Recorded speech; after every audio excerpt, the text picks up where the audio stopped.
Hello, hello, hello, my awesome family. How are you doing? My name is Dayle, the host of the Awesome Music Show, and it's my pleasure to join you one more time for another broadcast. And we are entering into a new month with a new theme that we hope to inspire our guests and more than all, our young people. We know it's the summer, and a lot of young people are off for the holidays.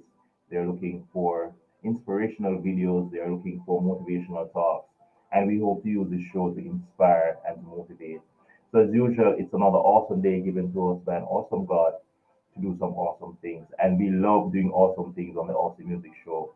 So, as we go into this this show today, we are going all the way to the Solomon Islands, and that's close to Fiji, close to Australia, and we are covering some ground. We have had people from the we have had people from Zimbabwe, we have had people from Nigeria, USA, Jamaica, Canada, you name it. Several different countries represented on the Awesome Music Show.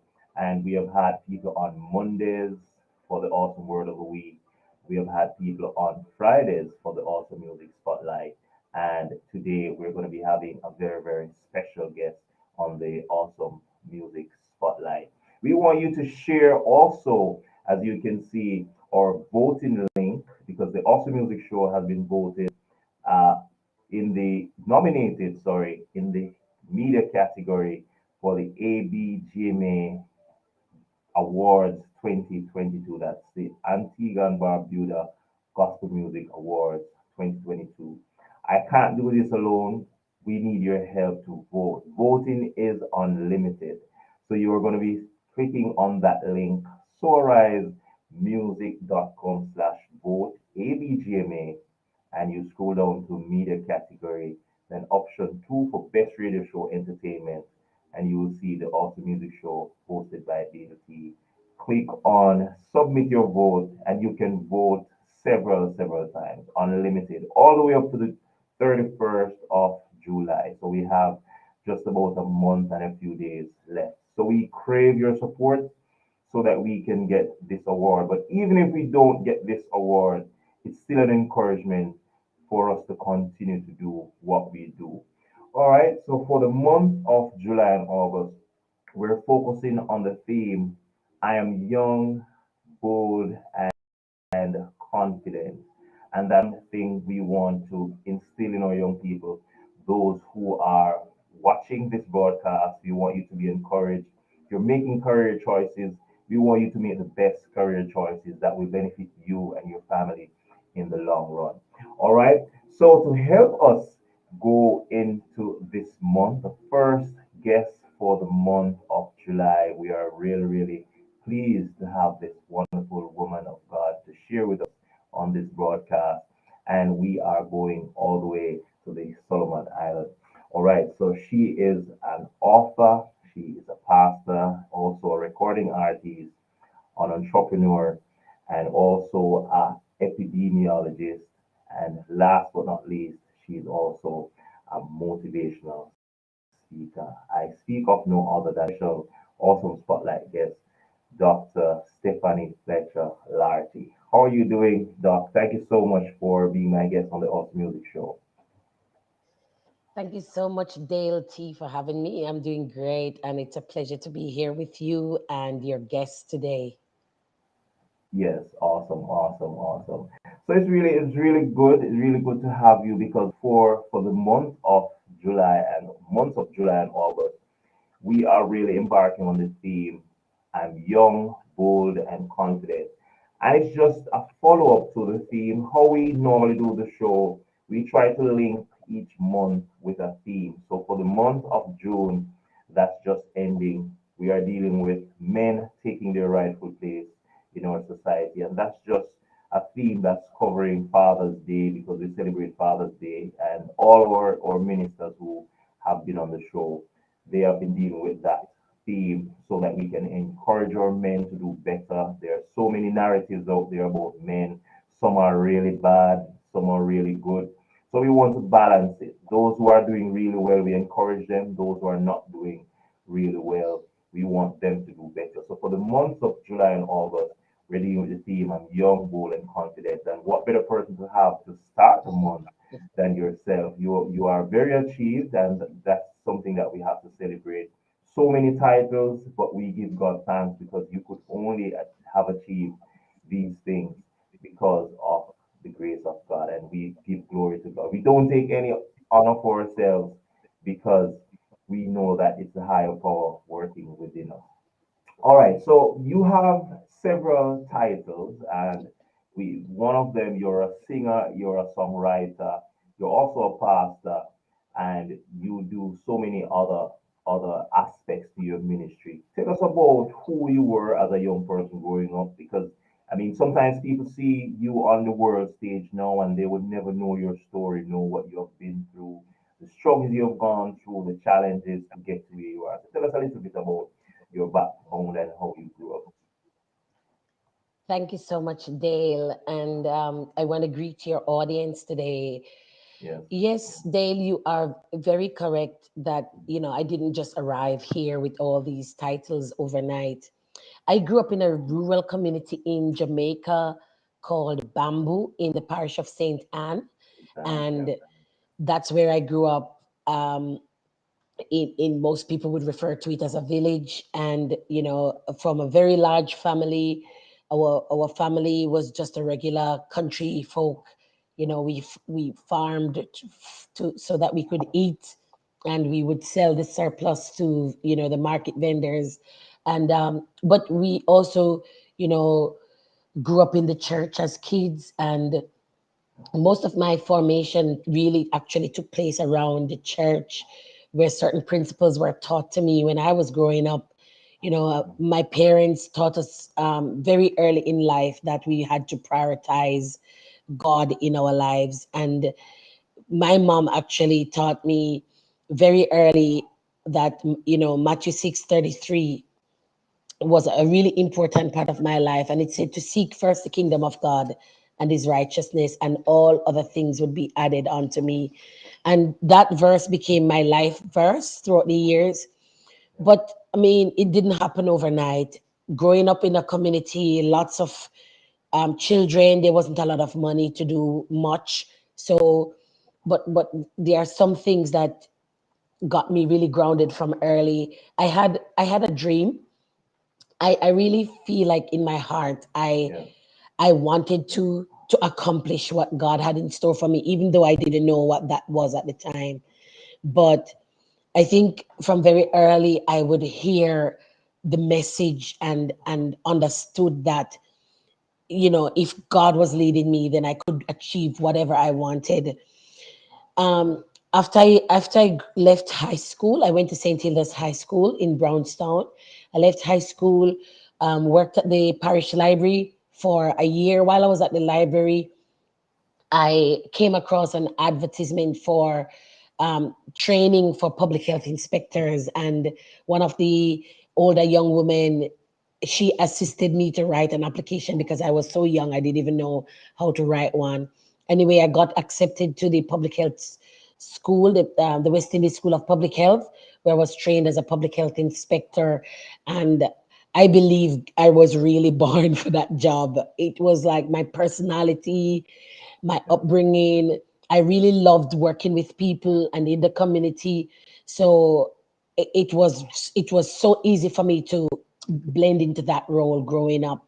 And it was through my training as a public health inspector that I learned a lot of things, life lessons that have been keeping me throughout the years. And my profession really gave me a very strong platform and foundation to build on. And by the grace of God, that's taken me where I am. And I guess the other thing I want to mention is being a singer and a songwriter, growing up in the church. I always had the opportunity to sing. As far as I can remember, I was always holding a microphone. And so, over the years, I was nurtured singing at church conventions, I later became a member of a group called Precious Jewels, and Mhm. we were ordained by the New Testament Church of God as evangelists. That we would just take the message across Jamaica and the Cayman Islands. We would sing at just almost anything, crusade, park conference, and my professional singing really grew through that medium. So, kind of in a nutshell, a lot of it just kind of came together over time. Wow, that's awesome. And you mentioned becoming a public health inspector. And I can recall years back in Jamaica, people would be notified when you guys are coming in the community so that they can do this or shut down their shops Fix and up. everything, not realizing that this is actually something very important because you are those people who keep things healthy, shops and all the businesses and homes, just you name it, all the establishments have to be in order, restaurants and everything. So just while you were saying it, I started recalling some of those days, when you would hear that the inspectors are coming and they'll make adjustments. So it's really good. And you as you said, you entered into this profession and then you found out, hey, this was really a fit for me, and you started to expand on it. So tell us about some of the values that you would have learned very early that propelled you into other aspects of your life, yeah, music, motivational speaking, you name it, entrepreneurship. Tell us about some of those early values that you would have learned as well. Thank you. I did touch quickly on how my parents really taught me about putting God first. Yeah. And as a child growing up, I learned that I always had to seek God's will for whatever I was doing. Even though as a young person, it took some time for me to genuinely understand the fullness of what it really was to understand the will of God, and to know what God wanted for me. But I believe the foundation was laid very early. But some of the other principles that I was taught really early in life was integrity. And I believe integrity is one of the things that was an asset to me as a public health inspector. I had such a strong integrity, and as you mentioned, some people can feel really daunted by the presence of people who enforce legislations. And I started very early. I was only just 20, barely just turned 21 when I graduated, and I was very young. But you could very well imagine too that as a young person, it was easy to be swayed by different opinions. And there were people who tried to bribe me, people who tried to coerce me to do things that was not in keeping with my professional standards. And by God's grace, I was really able to maintain my integrity, um, both internally as a professional with my colleagues and externally with the clients that we served. And integrity really went a long way. And if I may say so myself, people always tell me now that they remember me for my integrity over the years. The other thing that I learned very early, some of the values, that was discipline. You know, I grew up in a really big family, so I had a lot of siblings, and we all had responsibilities. We all had to pull our weight, and if I didn't do my share of the work, it means that somebody else would have to take on extra burden. So those things like discipline and teamwork was something I learned just from growing up in a big family and looking out for each other. You know, um, the idea of selfishness is foreign to me Mhm. because I always had to share everything I had, and I always received from others.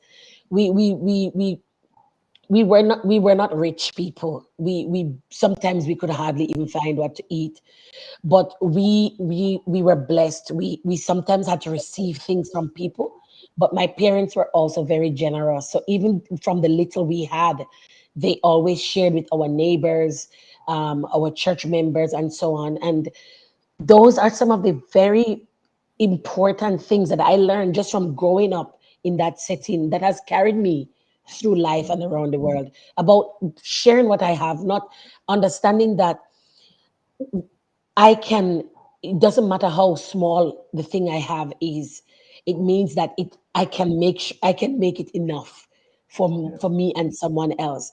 And one of the things that I do in my professional life is really paying it forward. I always seek an opportunity to help other people, whether it's with my knowledge or my skills or my encouragement. And I guess that's probably why I'm a motivational speaker as well, because I'm always seeing the best in people. I'm always looking for, an opportunity to lift people up.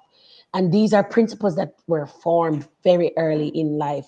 The other thing that I learned really early was about resilience. I have had a lot of hardship in my life. I mean, growing up poor, um, resources were not always available and plentiful, but I always found a way to make something out of whatever was available. For example, when we grew up, I never had a doll. We never knew what a commercial doll was. So we used to use banana stock to make dolls, and fringe off the ends for the hair.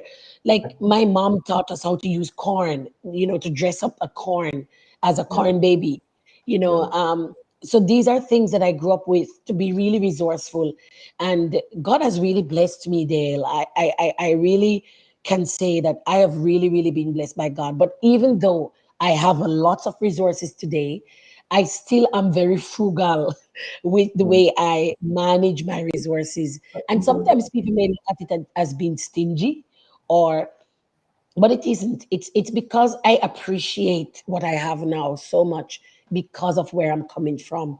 And I always feel like I have a responsibility not to waste things, because I'm always thinking that there's going to be someone who I need to bless with something. Mm. So some of these things really I learned very early in life, and even through my professional life, I learned how to hone my skills and hone some of these values, and translate them into a workplace setting. Um, as I said, adversity has been something I've been through. As you could well imagine, working in the field, there's been a lot of challenges. Sometimes when your light shines bright, it can affect people. People can become Mm. dazzled by the That's true. light, both negatively and positively. And Yeah. I've been through some stuff, and it's humbled me over the years. It's also helped to keep me really grounded. And excuse me, I really try to keep focused, you know, that where I am today is not necessarily by any good thing that I've done. It's really by the grace of God, because I know other people who started out like me who didn't make it, or they've fallen by the wayside. And I think that the factor that is different with me is allowing God to lead me from before. So awesome. You have said so many things that I can connect with because I can just imagine your parents instilling certain values and attitudes inside of you. You mentioned integrity, which nobody can pay for that. And I learned Yeah, years ago that once you lose that, it's like you're almost good for nothing. So as yeah, you said, some people could remember you not for the days when you maybe came to inspect your shop and you had to, give them some guideline, but they remember you for your integrity, which is so important. It would be so sad if they remember you for that bride that they gave you around the corner and then you could, give them a passing grade or something, but they remember you for your integrity. You mentioned also discipline, which is one of the things that a lot of people lack. And if you don't master discipline from very early, it affects you all through your professional life. You're late for work, you're tardy in your delivery, just about everything it affects.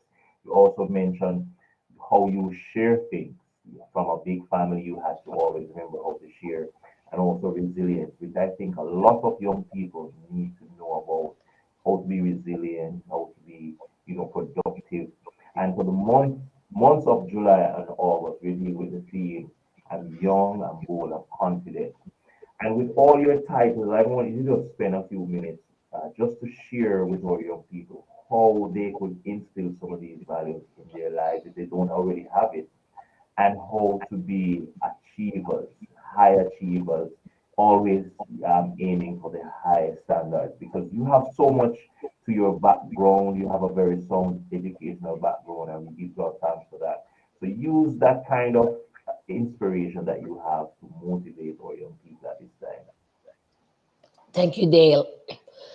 One of the quick points I want to add on to what I just said before was around, as you said, how my parents taught me. A lot of young people feel like if their parents don't give them everything they ask for, it's because they don't love them, or their parents are bad, or their parents don't want them to get ahead in life. It's actually not true. Yeah, What I have learned growing up in an environment where resources were limited and sometimes we didn't have is that it actually really builds that resilience in you. And when you are able to make the most of your circumstances, it actually really builds something that's lasting inside of you. In fact, when you have to make do with what you have, or to find your resources for yourselves, it's actually something that stays with you for life. And so parents who understand this principle, even if they can afford it, sometimes they don't always give everything the kids ask for. It helps the children to build up independence and the resilience and yeah, the innovation that they need. And these are some things that, unfortunately, a lot of our young people today are really lacking. And we have to help them to understand that getting every single thing you want or you ask for is not necessarily doing you a favor. So, a few points I want to make in terms of helping young people to find direction. I I have mentioned that one of the first things I did was to get my priorities right. It was really about, I understood that my knowledge, my intelligence, my abilities were just not enough, and that there were days when those would fail. And so I needed the guiding hand of Almighty God to go in front of me. I have tested and proven that it works. So it's really important that you have faith. Your faith must be a pivotal part of your life. And I know that many people don't have any faith based, and unfortunately, and so they depend on their parents and other people. But it's really important to have a guiding hand to lead you. It's important to seek direction, because as youth, we don't know everything. By virtue of our lack of experience, means we need direction. And that is one of the things that I did it throughout life. I was never afraid of asking questions. I was never afraid of putting my hand up. And I was also never afraid to be embarrassed. To be honest, people always talk about stupid questions. I'm the queen of stupid questions, because I always believe that no question is stupid. The yeah, stupid question is the one you don't ask. And so I was never afraid if I was going to be embarrassed or shut up, but I would always ask my question. And I think more often than not, it always works out that the question would be rewarded with an answer. And so it's important to ask your questions, seek direction. But one of the things I want to point out about seeking direction, it's like not everybody can give direction. yeah, Dale, I can't tell you how to get to Abu Dhabi because I've never been there. But I can tell you how to get to Australia because yeah, I've been there and I've traveled from Australia many times. So it's important that the person who you're seeking direction and counsel from understands where you want to go and has some experience in going in that direction, or at least can send you to find the resources to help you. But I think all of this also comes back to having a dream. Many people don't have any dreams. They don't know what they want. And young people will often say to me, I don't know what I want to do. I don't know where to go after I finish high school. You know, one of the things that I do with my own children, I've got an 18-year-old son and I've got two teenage daughters as well. And I sit with my son, and sometimes he say, Mommy, I don't know what to do. I'm not sure. Then I sit down and I ask him, what is it you like to do? It's really important, because I personally believe that whatever God has purposed us to do, He fits us with the skills, the temperament, and He gives us a desire to do it. Like me, I shared how when I found out about public health, actually, someone, when I was working at the library in St. Anne's Bay, one of the other library assistant called me one day, and this young man had been observing me for a while, and he said to me, you know, I watch you and your personality would really suit public health. And I was like, really? I didn't have a clue what public health was at the time. I was Yeah. only 17. And he said, yes, I watch the way you deal with people. I watch the way you deal with the students when they come in. You have this gentleness about you, but you are also bold. You can, and then, he was the one who first sowed the seed. And then, of course, I ended up going to public health school. And he was correct. It was so easy for me to do this job because it was a people-centered job. I loved working with people. I loved interacting with community. I loved to build capacity, and it was just like fish to water for me. So Good. it's really important to to to to have people who can see those things in you, but also that you have some kind of sense of purpose, because sometimes you don't really know, but you need someone that can help you to pull it out of you. And that's what that young man did for me that day, to help me identify how my personality, my educational strengths would fit very well into public health. And that is how I guide my kids too. I look at them and I see, you know, what their personalities are like. They're all different. And one of the things that parents can do as well, is to look at the children, even from they were growing up. Look at the things they like to do. I have a brother. He used to pull up every radio, every iron in the house. And now he's like one of the best mechanical auto mechanic specialists. Mm-hmm. This guy used to just pull apart anything and fix it back. Fix it. And Yes. and so you could see from very early that he had and he never went to school to learn it. It was just natural. Me, You right. can see these things, the things that you like. I think one of the things though, in today's society, when we have so much internet access and spend a lot of time on social media, many of our youths don't really get to build up those unique, refined skills Motor that skills. we Yes. used to see Just when about we were skills. growing up. So it's really important that you seek out those opportunities to practice things that you're interested in, and don't be afraid to put yourself out there a little bit. And I guess one more thing I wanted to say is don't despise small beginnings.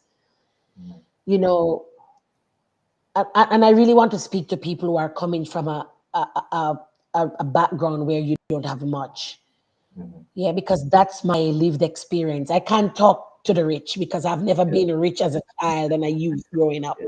Yeah. But I can say to people who, and even if you have a lot of resources, even if your parents have a big bank account and they can do everything, it's really important to understand prior small beginnings are really important, because sometimes it doesn't matter how much money you have. Sometimes your opportunity to enter into the marketplace is going to be a very small window of opportunity, because there's so much competition. Many people are qualified for the same job. One young lady said to me, "Oh, I'd love to get into medicine, but Mm-hmm. she doesn't have the money. She doesn't have the first cent." And then I said to her, "Why don't you get a job at the hospital as a records clerk? It puts you in the, get into the hospital. Now you will have a first-hand view of how a hospital works. You get a front row seat. And as you're working to save your money to go to medical school, you are learning how the hospital system operates.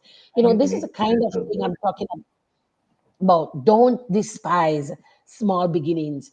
You know, take whatever opportunity presents itself and build up from there. It's better to do a little than nothing. And as I said, get counsel, seek counsel, and seek direction. And if you can, if you are able to get a mentor, get a mentor as early as you can, because I've found that mentorship is really rewarding if you find the right mentor. it can really help you in terms of the direction in which you take your life. So these are some of the points I'd like to make, and really encourage our young people that you don't, it's not all gloom and doom. There is a lot of hope, and if you try to follow the direction, you will get to your destination. Wow, so powerful. Because you mentioned so many things that I'm sure will connect with our young people. Because as you mentioned, so many times young people don't even know what to do after high school. They go to graduation, they're all happy with their peers, but summer comes and they're home stressed out because they don't know the next move. And the bigger problem sometimes is some may know but don't have the resources, as you mentioned, to Yeah, follow. So that's very important. So you're watching this broadcast, be encouraged, do not despise small beginnings. Maybe you want to get to medical school, but you can start even volunteering in a medical institution, which will give that's you right. the experience. So that's really so powerful. And you mentioned your brother. I always try to tell even my son, I have a 10-year-old, and I always try to tell him, less of the television and the tablet and the laptop and try to do something with your hands because I can recall, so many people who started off in that way, fixing things, repairing Yep. it, pulling it apart, putting back together, and then it turns out into a world-class career. So really, really happy that you shared that, and I'm sure it will connect with our guests. There's an exciting side to you uh, that a lot of people may not even know, but you spoke about being involved with the group Precious Jewels back home, and I can't remember the name of that group. And you are now a solo artist, and you have some wonderful, wonderful music. I've been checking out some of your music on YouTube. You actually just released, I think, a song yesterday as well. I was watching Yes. that. So tell us about your musical influences and also some of the messages that you hope that your musical audience will get from your songs. Thank you. Yes, as I mentioned when we started, that I've always been singing. It's almost like by natural default Yeah. that I was always singing as a child. I remember the first time I sang was when I was at kindergarten. I think it must have been my graduation from kindergarten. I can't remember, but what I do remember is that they took us up to church and I led a song, and I was the one with the microphone. And I always really enjoyed singing. It was very natural for me. And of course, my church, it, created an environment to nurture that. We had a children's choir, and I've always sung in the choir ever since I was able to stand up. Yeah. So my first group actually was when I was about 12, 13. And I was still in Bamboo, and we had a little group called Melody Sisters, and we used to go to concerts. I really thank God, Dayle. Like growing up in St. Anne was a real good enriching experience because we love concerts. And one of the things was, like all the churches would come together to do something. So I used to just go to all these concerts, and sometimes I would be on stage with all these big people like Grace Chillers, and um there was another group, my goodness, what did it, So singers, um yeah, all these can't groups with and some wisdom and those guys. So yeah, sometimes, they would use our little group like as the little opening act to kind of break the ice. experience. Yeah. Yeah, it was like I used to go to all these big shows. I didn't realize at the time, like how amazing that was. But thank God, those doors opened very early in life. And yeah, we would go back home, and that was like, yeah. But I was always able to connect with songs. My father used to play the guitar, and my mom was a really good singer too, and she would sometimes be humming, like some of the old songs from like back in the 50s and 60s. And um, apart from our local talent like Grace Trillers in Jamaica, one person I used to watch on TV when I was little in the early morning is Nadine Blair. I don't think many people even knew that Nadine Blair used to sing way back in the days. They Mhm. early in the morning when I used to prepare to go to school, like in 6:30, they used to have a gospel session, and I always saw Nadine Blair, and there was this grace about her that I was like, wow, I'd love to do that one day. But to be honest, my influence in music really was through singing in the choir at church and just faithfully showing up every Sunday morning or wherever or whenever the choir was needed. And I used to listen to some of the secular artists as well, like Whitney Houston and Mariah Carey. Of course, I didn't have the kind of pitch they That's had, but true. you know, but one person who really ministered to me as a child, and a particular one song is Shirley Caesar had a song, um, two songs actually, No Charge and I Remember Mama. Those Mhm. two songs used to minister to me so much because they actually very similar to my own personal circumstances. And every time I would hear them, it would move me like almost to tears. But my middle name is actually Mahalia, and I was named after Mahalia Jackson. Yeah. And it wasn't until I was a big girl I actually really got to hear Mahalia Jackson sing. And she has that deep, husky voice like me. Really, really And powerful voice. Yes. I remember the first time I went to America, Dale, I bought a whole stack of Mahalia Jackson. CDs. I bought like the whole rack of Mahalia Jackson CD. I was like, I was named after this woman, you Yes, know. yes. So I thank God. More recently, though, as I entered into my solo career, I think one of the motivation for me to go into solo was actually Chevelle Franklin.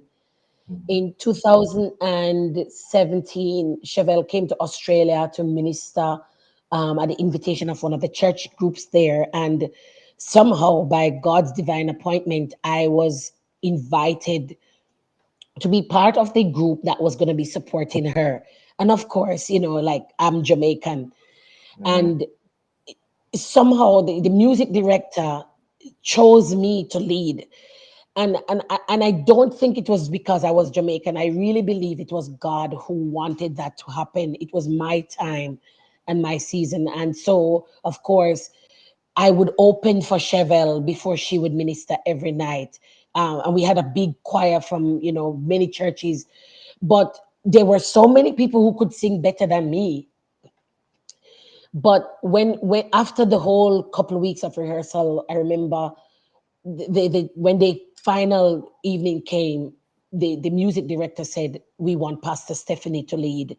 And Wow. it was very like, it was like, this is final. The Holy Spirit said she must lead.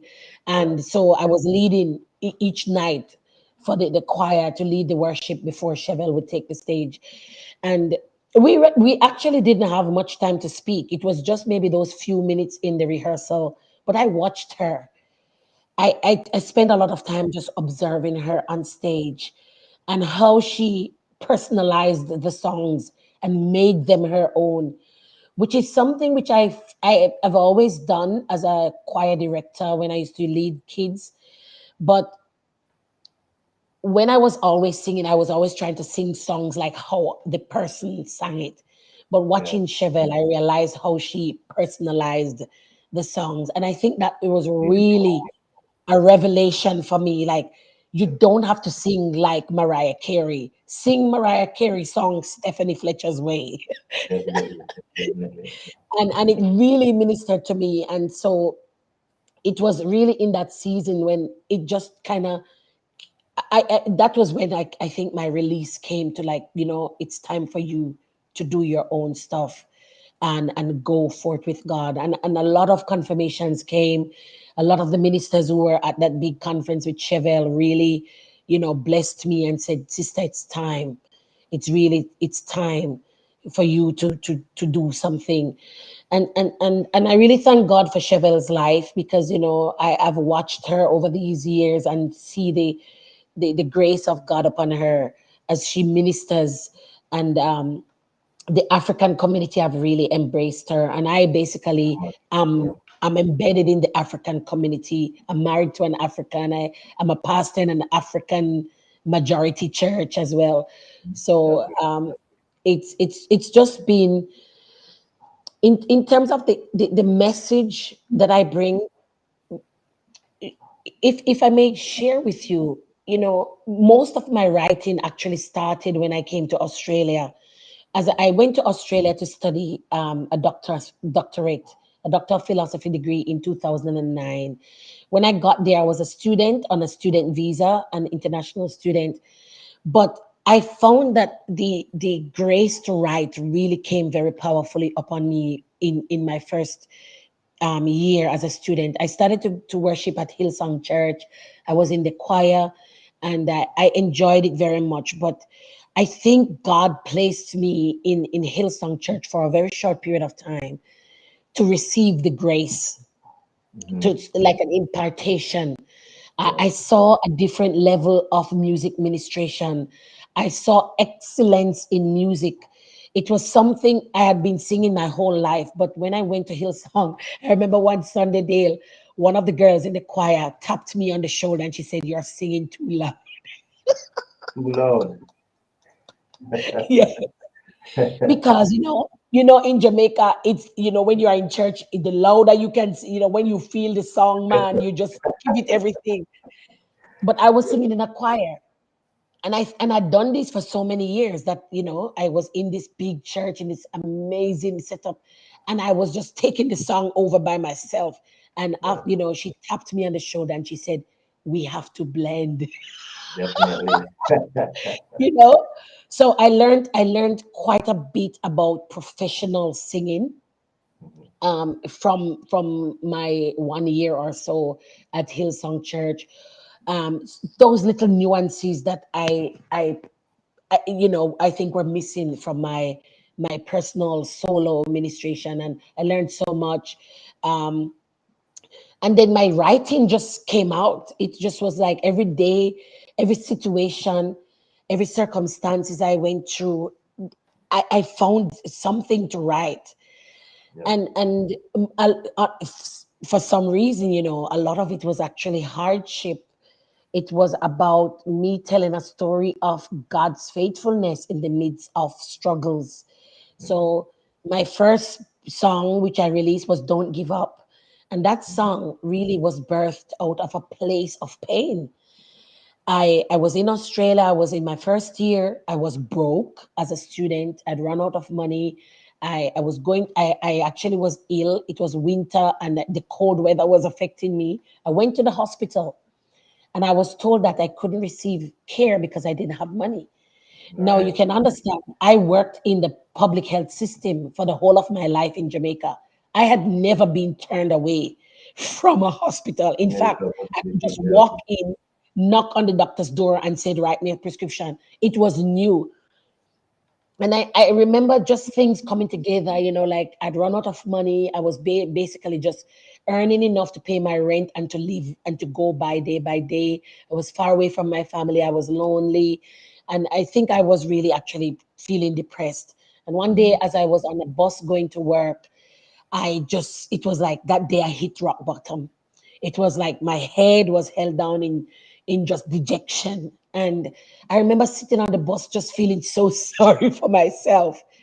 And as I sat there on that bus, Dale, the Spirit of the Lord spoke to me very audibly in song. Mhm. He said, "Don't give up, my child. Finish the journey you have started. Don't give up." And I sat there in the bus and I was so overwhelmed by the presence of the Lord and my own grief combined. I began to weep. And I just, instead of, the cry, it was just a song just burst out of my Mm. mouth. And Wow. I stood in the bus.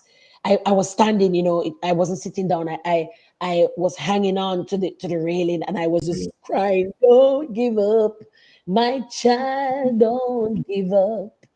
Yeah. And that was the song. I When I got to my destination, I took out my phone and I sang the song, like made Right. an audio record of it because I was like, "Whoa."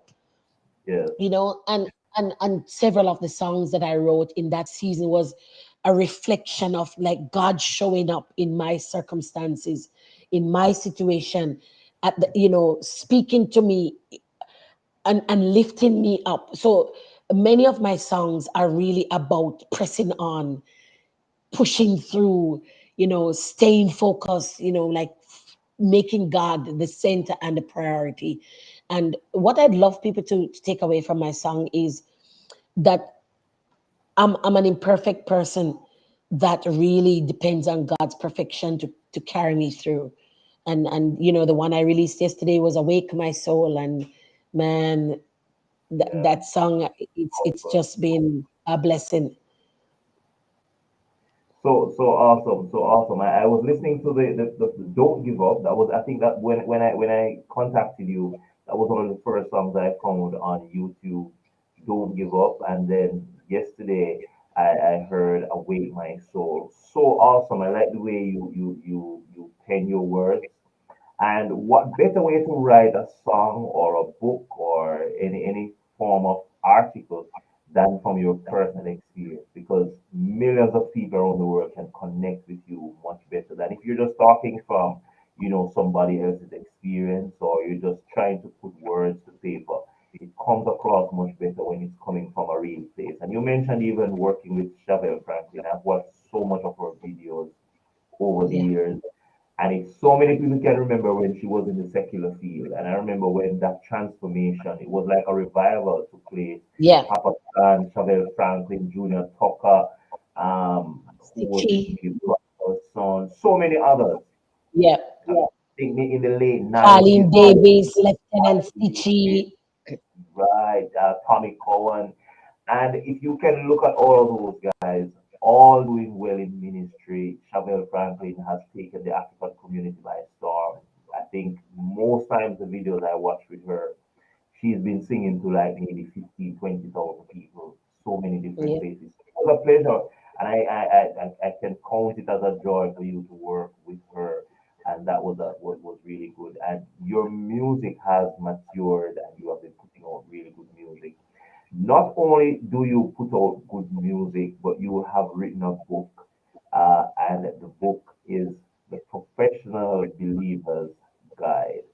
Share some insights from this book with us, because I know, as Christians, there are so many things that we need to keep us going. I mean, the Bible is good, and the Bible is our main book that we read, but God has inspired so many other persons, just as He inspired men to write. He has inspired people like yourself to write. So tell us a little bit about your book, and share some insights from your book as well. Thank you so much. The book is also another project that was inspired by the Holy Spirit. Yes. Uh, it's really important to put the book in context. So, the Professional Believer's Guide: Principles to Help Christian Believers Thrive in the Marketplace is a book that I wrote in January of this year while I was in Australia and preparing for my trip to Solomon Islands. I had just finished up an assignment of a really big project in Australia, and I was reflecting on the goodness of God. To be honest, I would say 2021 was like my best year professionally. It came off the back of the first year of the pandemic when I was actually in the Caribbean, and I had to lead the pandemic response.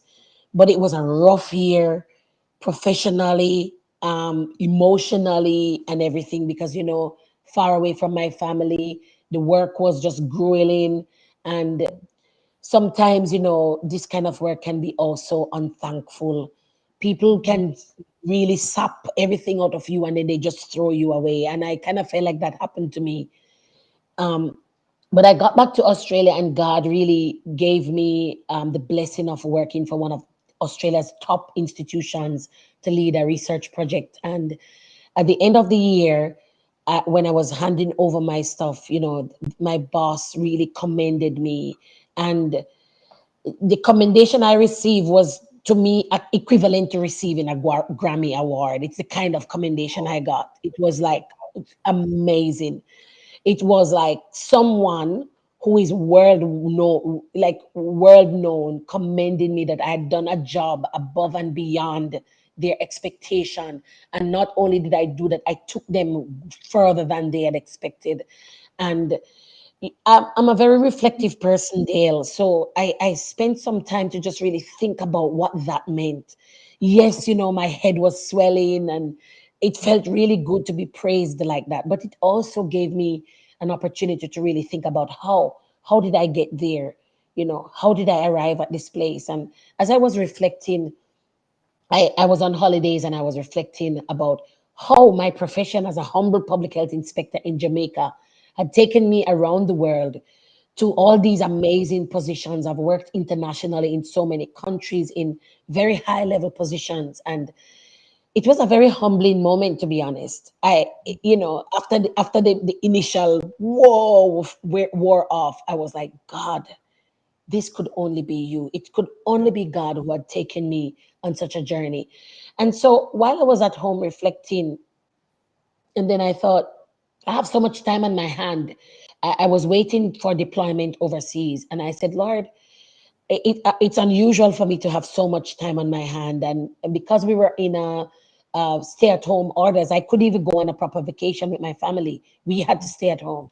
So I asked God what to do. And He said, write. I want you to write about those things that's in your heart. I want you to teach other people how to get where you are. Share with them the struggles you have been through and how by my grace you have overcome and you have kept your integrity the whole way. And so this is how the journey started. I started to really reflect, okay, how did I get here? And it started off with me, seeking first the kingdom of God. And so the first chapter in the book is really about putting God as your priority. And then then I talk about knowing your identity in God, because if you don't know who you are, that's where you compromise. That is how your integrity is called into question. So if you know who you are in God, then when you go to the marketplace, you don't forget who you are. Because one of the things I realized was I know a lot of professionals like myself. They same journey as me, and God has blessed them. But what happened is when they got to the top, they didn't want to be identified with God anymore. It was not, Anymore. Oh, yes, well, then, no. it's like I'm too successful for God now. It was no longer, and so I wanted to talk about, well, in order for you to really stay focused at the top, you have to actually know who you are. And Yes. knowing who you are is who you are in God, because that's where our source come from anyway. So knowing who you are. And then after that, I really talk about some of the characteristics that a Christian believer in the marketplace should have. And it's really about how, as a Christian, should I behave and conduct myself when I go to work so that the world knows that I am different, that I am not one of, yes, I am part of your team, but there's something that sets me apart. It's about your humility. It's about your strength of character. It's about being salt and light. That when you enter into a building, like when I do, when I walk into a place, Dale, people notice me. They Yes. take note, not because I'm the most beautiful or because my swag is better, but they notice my character.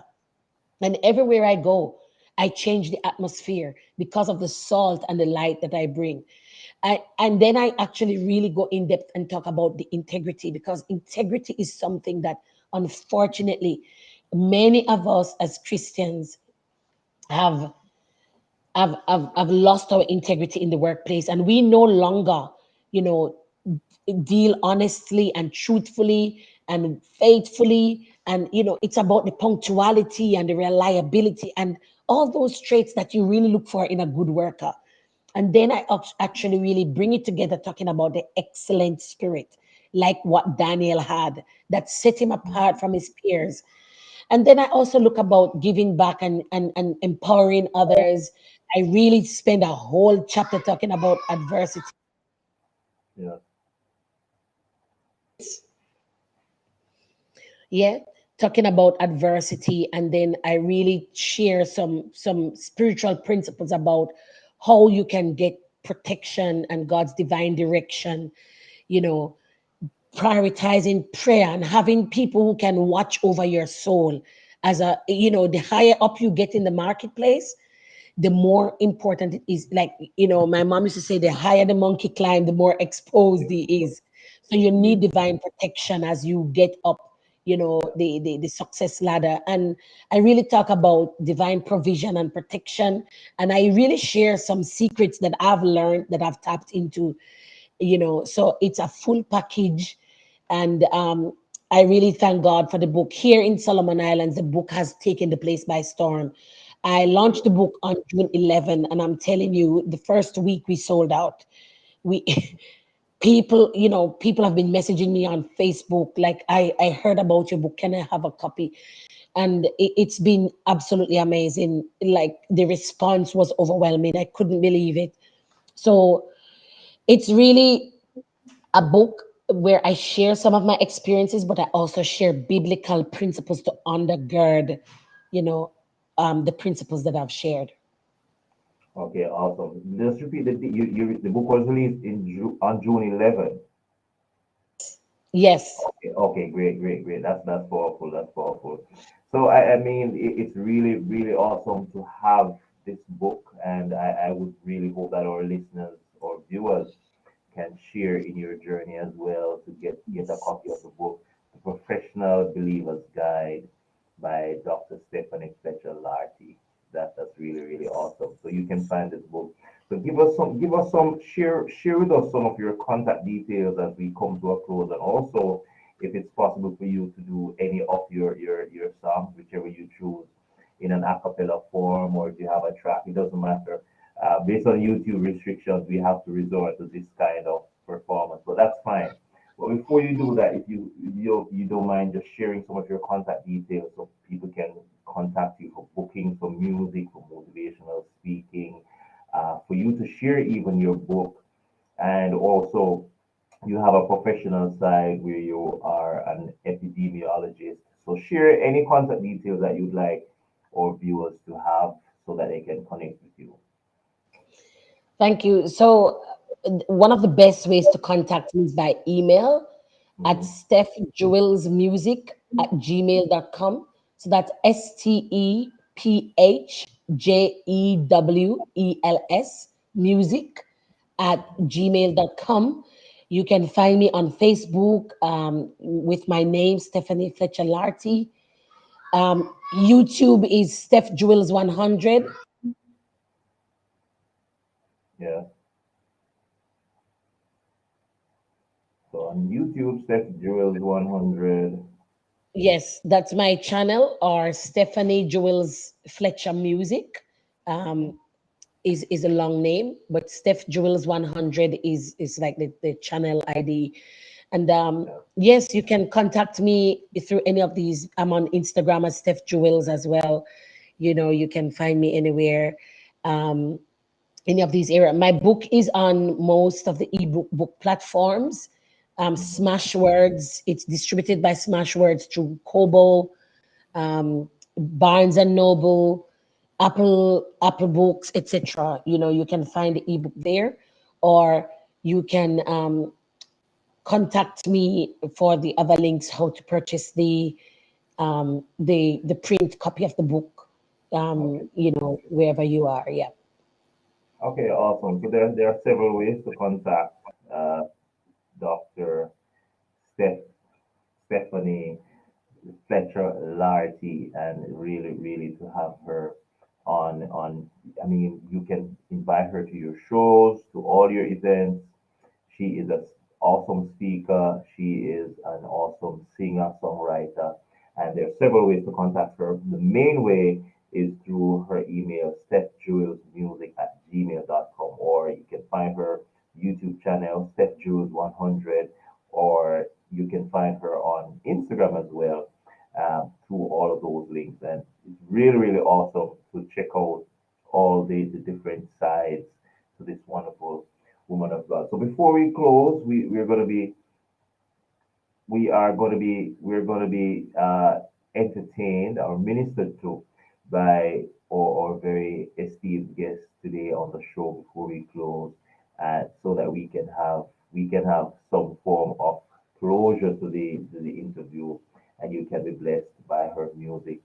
So before we go, Doc, you can just go ahead and just share one of your music with us, and we will surely enjoy, and our viewers will be appreciative of it. Go ahead, you can go right ahead.